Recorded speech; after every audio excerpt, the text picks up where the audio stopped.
કાઠિયાવાડી ખાવું હોય તો આપણે આવી જવાનું ક્યાં? કતારગામ, નાની વેડમાં, રન્નાદેમાં. ક્યાં?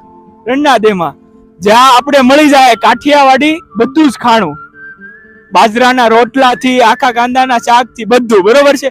પાવભાજી મળી જાય, બીજું કઈ? ભગીની પાવભાજી. કેવી? ભગીની ભાજી. બરોબર, આવી જાવ.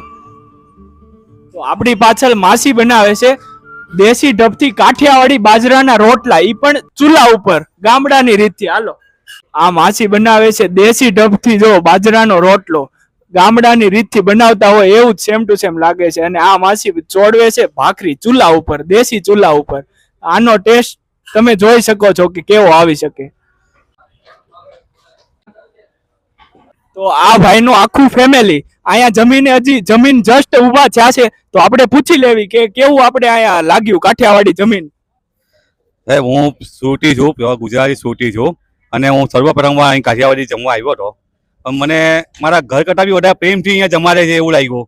અને શુદ્ધ દેશી ઘીમાં બનેલી બધી વસ્તુઓ છે, બટરમાં ફાટેલું વસ્તુ, ચોળા પર બનેલા રોટલા ખાવાની, ને ભાખરી જે છે ગજબની ભાખરી છે, મજા આવી ગઈ અમને. તો સુરતીઓને જે મજા આવી એ તમને કાઠિયાવાડી વધારે મારા કરતાં વધારે મજા આવતી હશે, 100% આવતી હશે.